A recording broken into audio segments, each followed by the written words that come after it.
काय तुम्हाला माहिती आहे महाराष्ट्रातील सर्वात प्रसिद्ध 3 नद्या? चला तर जाणून घेऊया कोणत्या आहे.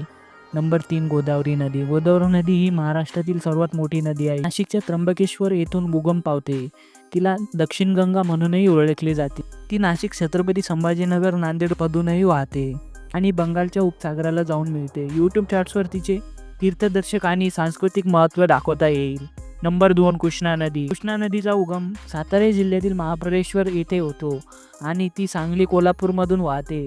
कोयना, पंचगंगा यासारख्या नद्या तिला मिळतात. कराड येथील प्रीतिसंगम प्रसिद्ध आहे. यूट्यूब शॉर्टवर कृष्णाच्या काठीवरील मंदिर आणि धरणे दाखवता येतील. नंबर 1 तापी नदी. तापी नदी ही पश्चिम वाहिनी नदी आहे जी मध्य प्रदेश सातपुडा पर्वतातून उगम पावते आणि नंदुरबारमधून अरबी समुद्राला जाऊन मिळते. ती भुसावळ, जळगावमधूनही वाहते. यूट्यूब शॉर्टवर तापी नदीच्या काठावरील नैसर्गिक सौंदर्य आणि धरणे दाखवता येतील. धन्यवाद.